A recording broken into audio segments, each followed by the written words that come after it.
살리라. 아멘. 우리 시간 성도의 규제 나누겠습니다. 주변의 지혜들 바라보시면서 사랑합니다, 축복합니다 함께 인사하겠습니다. 사랑합니다, 축복합니다. 네, 추운 날씨 가운데서도 또 이 자리를 사모하기 위해 나오신 모든 성도님들을 주님의 이름으로 환영합니다. 오늘 본문에서 우리는 두 가지 비본질과 하나의 본질을 찾을 수 있습니다. 구조의 이해를 돕기 위해서 이 두 가지의 비본질을 먼저 말씀드리려고 합니다. 이 펜이 있는 분들은 성경책에 동그라미를 해도 좋으실 것 같습니다. 두 가지 비본질은 이렇습니다. 16절의 비판과 18절의 정죄입니다. 바울은 이 두 가지를 비본질로 여기며 오늘 말씀을 나누고 있습니다. 왜 그랬을까요? 오늘 함께 이 말씀을 나누면서 이 두 가지가 왜 비본질인지 발견하게 되기를 소망합니다. 그리고 혹여나 내 삶 가운데 이러한 비본질이 녹아져 있다면 오늘 이 밤 내 안의 비본질은 다 버리고 다시금 본질을 새겨 넣는 시간이 되기를 간절히 소망합니다. 이 16절 말씀을 제가 다시 읽어드리겠습니다. 그러므로 먹고 마시는 것과 절기나 초하루나 안식일을 이유로 누구든지 너희를 비판하지 못하게 하라. 아멘. 먼저 첫 번째 말하고 있는 비본질, 이 비판이라는 단어는 헬라어로 크리노입니다. 이 크리노라는 단어는요, 섬세한 어떤 사람이 자신보다 덜 섬세한 어떤 사람을 판단하고 꾸짖는 것을 말합니다. 그래서 이 비판이라는 단어는 상대적인 특징을 가지고 있습니다. 나보다 섬세하지 못하고 나보다 무언가를 잘 지키지 못하는 것에 대해서 내가 판단하고 비판하는 것이죠. 그런데 무엇에 대해 비판을 하고 있습니까? 먹고 마시는 것, 절기나 초하루나 안식일입니다. 이 절기는 1년에 한 번 지키는 것을 말합니다. 마치 우리가 추석이나 명절을 1년에 한 번 지키는 것과 동일하죠. 초하루는 매월 드리는 제사입니다. 안식일은 매주 지키는 것으로 날을 뜻합니다. 그러니까 이 먹고 마시는 문제, 그리고 절기와 초하루와 안식일을 지키는 문제, 이 모든 것이 다 율법에 기록되어 있었는데요, 이러한 것들을 지키지 않는다고 해서 덜 섬세하다고 판단할 필요가 없다라는 것입니다. 이러한 것들을 지키지 않는다고 해서 너희들이 판단하며 비판하지 말라고 사도 바울이 이야기하는 것입니다. 그 이유가 무엇일까요? 27절에 그 이유가 나오는데요, 17절 말씀 같이 보겠습니다. 시작. 이것들은 장래일의 그림자이나 몸은 그리스도의 것이니라. 아멘. 여기서 말하는 이것들은 앞에서 말했던 먹고 마시는 것, 절기와 초하루와 안식일을 뜻합니다. 이것들은 장래에 있을 일에 대한 그림자이지 실체가 아니라는 것입니다. 사실 이 부분이 우리가 이해하기에 조금 어렵습니다. 왜 그러냐면 이 17절 말씀은 사도 바울이 당시의 사람들에게 복음, 이 진리를 전하기 위해서 당시 사람들의 사고방식, 당시 사람들의 가치관을 인용해서 썼던 말씀이기 때문입니다. 이 당시에는 이 철학이 굉장히 성행했었는데요, 특별히 플라톤의 철학이 이 시대의 대표적인 가치관으로 자리 잡고 있었습니다. 그래서 바울은 이 당시 사람들의 이해를 도우며 이 복음을 효과적으로 전달하기 위해서 이 플라톤의 철학관, 플라톤의 사고방식을 인용했던 것입니다. 그래서 그 플라톤의 철학관을 좀 잠깐 살펴보려고 하는데요, 제가 이미지 하나를 준비했습니다. 이 이미지를 보시면요, 가운데 인간이 있고 이 인간이라고 되어 있는 사람들이 이유는 모르겠지만 손과 발이 묶여 있는 채 앞에 벽을 바라보고 있습니다. 이 앞에 벽에는 어떤 물체가 계속해서 움직이고 있는 것이죠. 심지어는 소리도 납니다. 그러니까 묶여 있는 인간은 주변을 살펴볼 수 없이 이 앞만 보고 있기 때문에 저 그림자가 실제 어떤 사물이라고 인지하게 되는 것입니다. 그런데 어느 날 이 묶여있던 인간이 동굴 밖으로 나가서 이 진짜 빛을 보게 되는 것입니다. 벽을 비추던 이 모닥불과는 비교할 수 없는 이 원천의 빛을 보게 되는 것이죠. 그리고서 다시 동굴로 들어오니까 내가 보고 있던 그 그림자가 실체가 아니라 이 그림자를 실체처럼 만들었던 어떤 존재가 있었음을 깨닫게 된 것입니다. 결국 이들은요, 다시 동굴 안에 들어와서 내가 그동안 보았던 것들이 실제 사물이 아니라 그림자였구나. 그리고 이렇게 그림자가 있다는 것은 이 그림자를 비추는 어떤 실체의 존재가 있다는 것이구나 라는 것을 깨달았다는 것입니다. 그러니까 이 내용은 사실 우리는 지금 이해하기 조금 어려울 수 있지만 당시 사람들은 아주 쉽게 이해하고 있던 하나의 이야기였다는 것입니다. 그래서 바울이 이 내용을 인용해서 이 절기 문제에 대해서 당시 사람들에게 이야기했던 것입니다. 왜냐하면 당시 골로새 교회를 위협했던 극단적인 율법주의자들은 이 율법을 반드시 지켜야지만 궁극적인 구원에 이룰 수 있다라고 여겼기 때문입니다. 하지만 이 율법은 장차 오실 그리스도의 모형, 즉 그림자였을 뿐입니다. 그래서 그리스도가 오시고 나서는 이 율법이 폐하여진 것이 아니라 완성이 되었다고 말하는 것이죠. 그렇기 때문에 더 이상 그리스도가 오신 이후에는 이 구약의 율법을 지키지 않아도 전혀 문제가 없는 것입니다. 왜요? 그리스도가 오신 이후로는 육체의 할례로 구원을 받지도 않고요, 절기나 초하루나 안식일과 같은 제사를 통해서 하나님께 나아가지도 않습니다. 그리스도의 할례, 즉 세례를 받은 자들로서 그리스도를 믿는 믿음으로 구원을 받는 것이며, 그리스도를 통해서만 우리는 하나님께 나아갈 수 있기 때문입니다. 그러나 여전히 골로새 교회 안에는 이 율법을 지켜야 한다라는 극단적인 율법주의자들이 일반 성도들을 판단하며 꾸짖으며 비판하고 있었던 것입니다. 그래서 바울은 그것이 옳지 못한 것임을 알려주며 극단적인 율법주의자들의 그 비판이 본질이 아니라 비본질이다라고 이야기하는 것입니다. 율법은 그리스도의 그림자일 뿐, 그림자의 실체가 되시는 그리스도께서 이미 이 땅에 오셨고, 그 실체이신 그리스도를 믿는 것이 유일한 구원의 방법임을 사도 바울이 이야기하는 것입니다. 따라서 진리가 아닌 문제로 나보다 덜 섬세하다고 판단하고 비판할 이유가 전혀 없다라는 것입니다. 그렇다면 사랑하는 여러분, 내 안에는 어떠한 기준들이 있습니까? 그리고 나는 내가 세운 어떠한 기준으로 다른 지체들을 바라보며 판단하고 있습니까? 혹시 내 기준에 못 미치는 것 같아서 다른 사람을 내 마음대로, 나의 기준대로 판단하며 비판하고 있지는 않습니까? 사실 우리는 그리스도 아래 모두 다 똑같은 성도입니다. 똑같이 연약하고 똑같이 부족하고 똑같이 매일매일 말씀으로 살아가는 것이 어려운 우리입니다. 우리는 결코 어떠한 기준으로 누군가를 판단할 자격이 없다라는 것입니다. 우리를 판단하실 분은 오직 하나님 한 분이심을 믿으시기 바랍니다. 다른 사람을 판단할 내 안의 기준들을 모두 내려놓는 이 시간이 되기를 간절히 소망합니다. 다시 말씀으로 돌아와서요, 이번에는 두 번째 비본질을 함께 살펴보겠습니다. 18절 상반절 말씀 같이 보겠습니다. 시작. 아무도 꾸며낸 겸손과 천사 숭배를 이유로 너희를 정죄하지 못하게 하라. 아멘. 아멘. 이 바울이 말하고 있는 두 번째 비본질은 정죄입니다. 첫 번째 비본질이었던 비판이 상대적이었다면요, 이 정죄는 절대적인 특징을 가지고 있습니다. 이 정죄하다라는 단어의 의미가 자격을 박탈하다, 실격하다라는 의미를 가지고 있기 때문입니다. 이 자격을 박탈하거나 실격할 때는 절대적인 기준, 절대적인 진리가 필요합니다. 비교급이나 상대적인 기준으로는 자격을 박탈하거나 실격하는 것이 마땅치 않죠. 그렇다면 골로새 교회를 위협하는 영지주의자들은 무엇을 통해서 이 골로새 성도들의 자격을 박탈하려고 했을까요? 그것은 바로 꾸며낸 겸손과 천사 숭배였습니다. 꾸며낸 겸손은 자신을 과대평가하는 것을 뜻합니다. 특별히 여기에서는 금식을 통한 과대평가를 이야기합니다.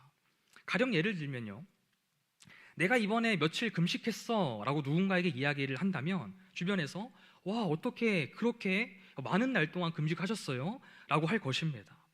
그러면 이제 금식한 사람이 조금 힘들긴 했지만 그래도 뭐 괜찮았어요.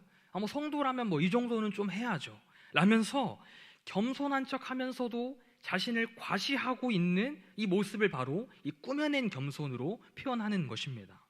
또 천사 숭배는요, 천사를 숭배하는 것이 아니라 천사들이 드리는 숭배라고 해서 천사와 같은 예배를 드리는 것을 뜻합니다. 쉽게 말하면 신비적인 체험을 이야기하는 것입니다.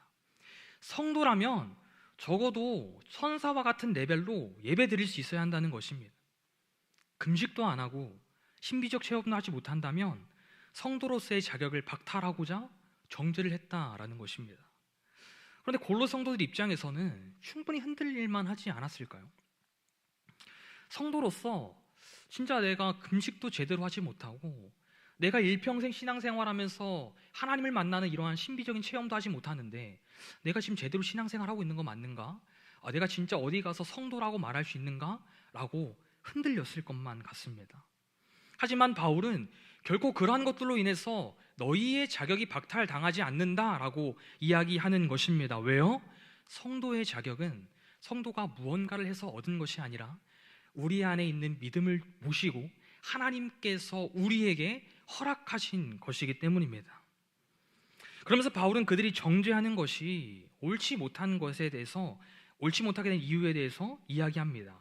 18절 하반절과 19절 상반절을 제가 읽어드리겠습니다. 그가 그 본 것에 의지하여 그 육신의 생각을 따라 헛되이 과장하고 머리를 붙들지 아니하는지라. 아멘. 이 정죄하는 것이 잘못된 이유 세 가지가 나옵니다. 먼저는 자신이 본 것을 의지하고요, 두 번째로 육신의 생각을 따라 헛되이 과장하고, 마지막으로 머리를 붙들지 않았기 때문입니다. 자신이 그냥 하나님을 봤다, 내가 하나님의 직접적인 음성을 들었다, 이렇게 이야기해 버리는 것입니다. 그리고 자신의 생각대로 이 금식하고 신비적 체험하는 것이 신앙생활의 전부인 것 마냥 과장하며 자랑합니다. 마지막으로 머리를 붙들지 않는다고 합니다. 이 머리가 누구를 말하는 것일까요? 바로 우리 주님이시죠. 사랑하는 여러분, 바울이 비판과 정죄를 비본질의 요소로 이야기한 이유가 있습니다. 비판과 정죄는요, 머리 되시는 그리스도를 붙들지 못할 때 나오게 되기 때문입니다.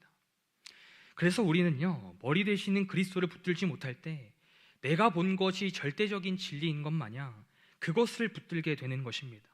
그리고 그러한 기준들로 남을 판단하고 남을 꾸짖으며 비본질적인 요소를 마치 본질인 것 마냥, 그것이 가장 중요한 것인 마냥 주장하게 되는 것입니다. 그렇다면 우리는 어떻게 해야 이 비본질적 요소를 떨쳐낼 수 있을까요?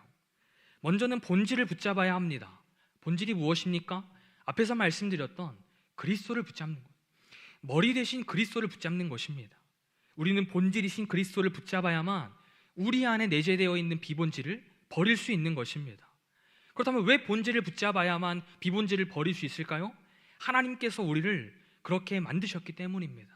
그래서 사도 바울도 이렇게 이야기하는데요, 19절 하반절 말씀 같이 보겠습니다. 시작. 온 몸이 머리로 말미암아 마디와 힘줄로 공급함을 받고 연합하여 하나님이 자라게 하심으로 자라느니라. 아멘. 우리는 머리 대신 그리스도 아래 함께 지어진 몸입니다. 우리는 비판과 정죄를 통해 힘을 받거나 자라지 않습니다. 무엇을 통해 힘을 받고 자랄까요? 머리 대신 그리스도를 통해 힘을 받고 머리 대신 그리스도를 통해 자라게 됩니다. 세번역 성경에서는 마디와 힘줄을 통해 영양분을 공급받는다라고 기록합니다.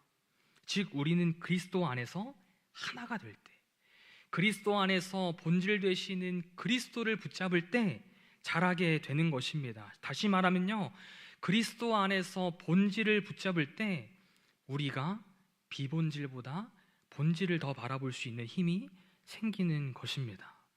결국 그리스도의 몸된 우리, 이 교회 공동체는요, 사람의 비판과 정죄로 성장하지 않는다는 것입니다. 본질 되시는 그리스도를 붙잡을 때 하나님께서 이 공동체를 성장시켜 주시는 것입니다.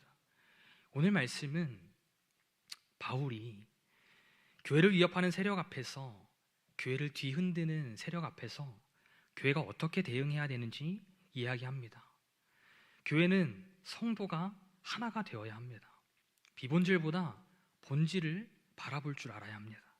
오해하지 않으시기 바랍니다.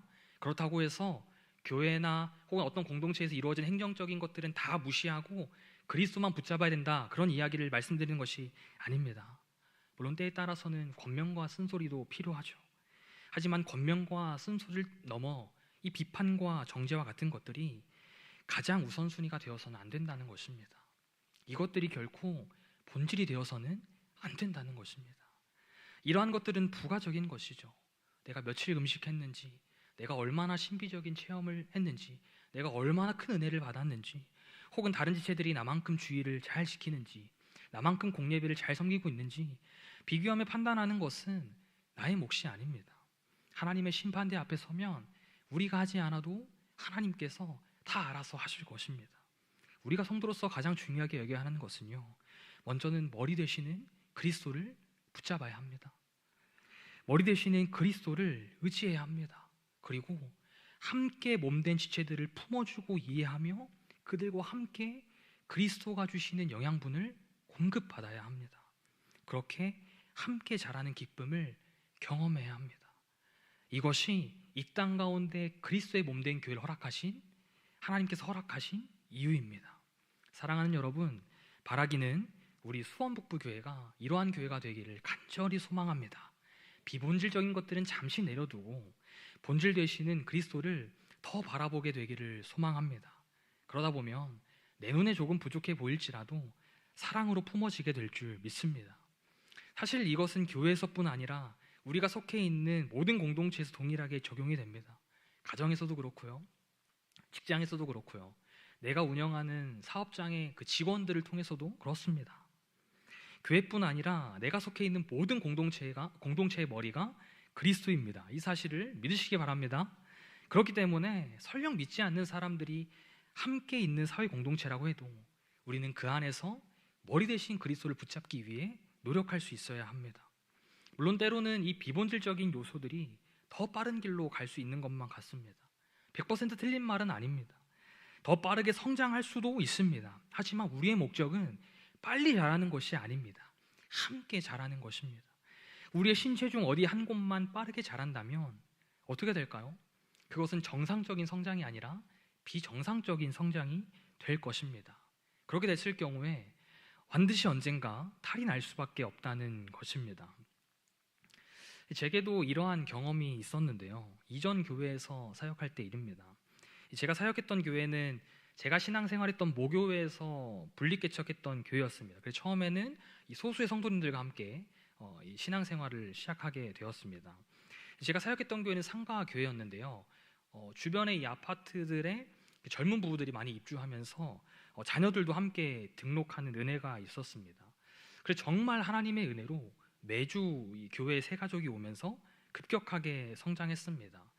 제가 청소년부를 담당했었는데 처음에 2명이었던 부서가 계속 늘어나는 것입니다. 결코 제가 잘해서가 아니었습니다. 오늘 본문에서처럼 꾸며낸 겸손이 아니라 진짜 저는 아무것도 한 것이 없습니다.